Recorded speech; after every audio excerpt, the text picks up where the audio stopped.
hence the name stroma-rich variant of Castleman's disease. We now have a short 3-minute break. T-positive. The interfollicular region contains numerous plasma cells in a fibrotic stroma. Immunohistochemistry shows normal appearing CD20 positive lymphoid follicles with intact IgD positive mental zones enclosing reactive germinal centers, as well as slightly expanded interfollicular T cell zones containing CD3 positive T cells and scattered CD30 positive large cells. Increased interfollicular plasma cells are seen that display polytypic immunoglobulin light chain expression. Plasma cells stain strongly for IgG4, being more than 100 IgG4 positive plasma cells per high power field, and double staining for IgG4 and IgG shows more than 50% of IgG4 positive cells. IgG4 related disease is an autoimmune disease presenting in adults and is characterized by elevated serum IgG4, sclerosing lesions in various organs including the lacrimal gland, salivary gland, pancreas, thyroid, lymph node, and serous membranes as sclerosing pruritus, pericarditis, and retroperitoneal fibrosis. An important characteristic is steroid sensitivity. The histology shows a dense lymphoplasmacytic infiltrate associated with storiform fibrosis and obliterative phlebitis. However, these features are often absent in IgG4 lymphadenopathy apart from an increased number of plasma cells. As the disease may present in multiple organs, IgG4-related disease has been called by many names in the past, including Reiter's thyroiditis and idiopathic retroperitoneal fibrosis. It is characterized by an increase in IgG4 expressing plasma cells. But how many IgG4 positive plasma cells is enough to make the diagnosis? The cutoff criteria may vary according to the organs involved, from more than 10 IgG4 positive cells per high power field in the meninges to as high as 100 in the lymph node and even 200 per high power field in the skin. Lower numbers of IgG4 positive cells do not exclude the diagnosis, but the diagnostic certainty will drop. Sinus histiocytosis refers to an increase in the number of histiocytes within the nodal sinuses.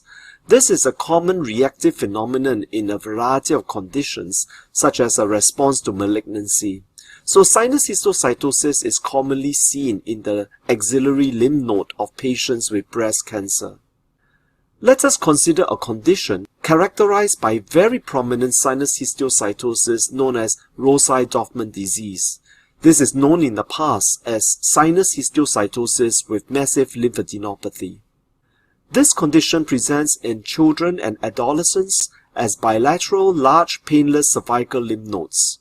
It is often associated with extranodal involvements in the skin, lung, gut, bone, or brain. There are often systemic symptoms such as fever, anemia, raised leukocyte counts, and polyclonal hypergammaglobulinemia. The clinical course is generally benign, but may be long and relapsing. There is no optimal treatment currently, and immunosuppression may even cause death, but this is rare. On microscopic examination, the nodal sinuses are distended by large numbers of macrophages. These macrophages are larger than usual, and they contain many morphologically identifiable lymphocytes and other inflammatory cells in its cytoplasm. This phenomenon is known as amperipolesis. With chronicity, fibrosis may be seen. In this case, you can see pale islands comprising sheets of large macrophages with numerous intracytoplasmic neutrophils, lymphocytes, and plasma cells. Here is a higher magnification showing the large macrophages with numerous neutrophils, lymphocytes, and plasma cells within the cytoplasm. By immunohistochemistry, These macrophages stain positive for CD68 and S100. Next, we move to the group of granulomatous lymphadenitis. First, we consider tuberculous lymphadenitis. Typically, we see large geographic areas of caseation-type necrosis, which is seen histologically as amorphous eosinophilic necrotic debris that are surrounded by aggregates of epithelioid histiocytes, Langhans-type multinucleated giant cells, lymphocytes, and plasma cells. There is central caseation-type necrosis surrounded by aggregates of histiocytes and Langhans giant cells, chronic inflammatory cells including lymphocytes and plasma cells. SFR's bacilli may be few and scanty. They are not essential for diagnosis, and even when absent, clinicians should be advised that tuberculosis is not excluded and is in fact rather likely in this region. Next, we consider sarcoidosis, a non-caseating granulomatous disease. This is a non-infective granulomatous disease that involves multi-organ systems. It has a global distribution, being more common in blacks than whites, more common in Indians than Chinese in the Singapore population. Apart from the lung, which is a common site of involvement, other sites include lymph nodes, eyes, skin, and liver, but any organ can be affected. The skin often displays erythema nodosum. Production of PTH-related protein in this condition may explain hypercalcemia that is often associated. Microscopic examination shows granulomatous inflammation, but the granulomas are so-called naked granulomas, where the aggregates of epithelioid histiocytes are associated with scanty lymphocytes. Necrosis is absent or limited, unlike tuberculosis, although necrotizing sarcoidosis does exist. Crystalline structures such as Schaumann bodies, asteroid bodies, and calcium oxalic crystals may be seen, but they are not required for the diagnosis. There is effacement of nodal architecture in this lymph node, showing numerous granulomas comprising discrete rounded aggregates of epithelioid histiocytes and multinucleated giant cells. There are few lymphocytes and no necrosis is seen. Higher magnification of the granuloma showing aggregates of epithelioid histiocytes with few lymphocytes. Immunostaining for Ki67 highlights a normal reactive follicle in the residual lymph node.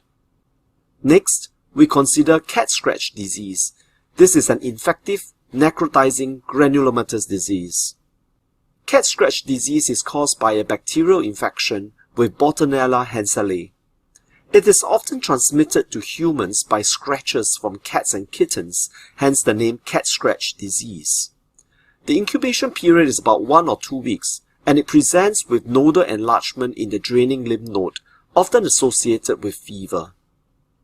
The disease is self-limiting and will resolve over weeks. The diagnosis can be confirmed by serology.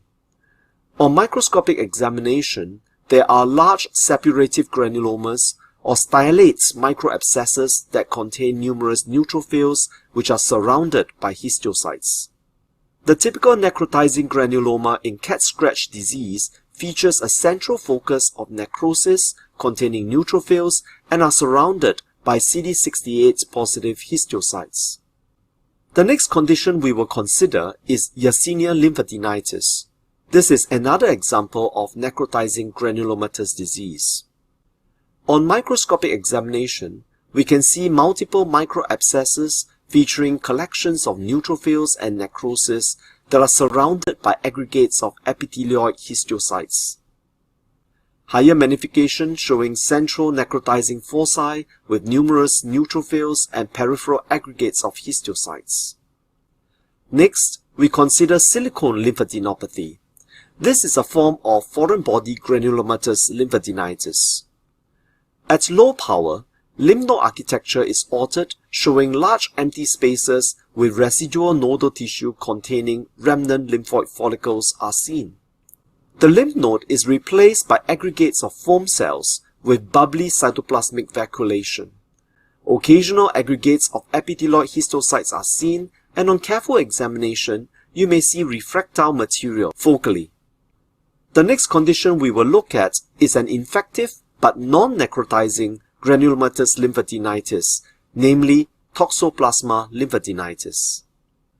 This is also known as Pyrynga-Kuchinka lymphadenitis and is caused by an obligate intracellular parasite called Toxoplasma gondii.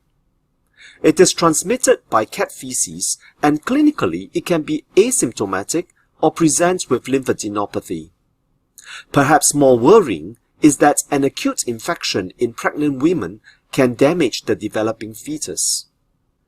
On microscopic examination, there is a typical triad of histological findings comprising 1. Reactive follicular hyperplasia, 2. Monocytoid B-cell hyperplasia, and 3. Non-necrotizing granulomas that may encroach upon and even infiltrate the germinal centers. Paracortical expansion is not as prominent as with infectious mononucleosis. This case shows scattered granulomas in the paracortex of the lymph node, which also shows reactive follicular hyperplasia. Here is a high magnification view of the granuloma. Here we see monocytoid hyperplasia featuring sheets of monocytoid B cells with round and condensed chromatin, as well as ample clear cytoplasm separating the nuclei from adjacent cells. In this example, we see reactive follicular hyperplasia showing a hyperplastic germinal center, and numerous granulomas both in the interfollicular region but also infiltrating the germinal center. This is a high magnification view of the granuloma, and there are also sheets of monocytoid cells. We now move to the group of reactive lymphadenopathy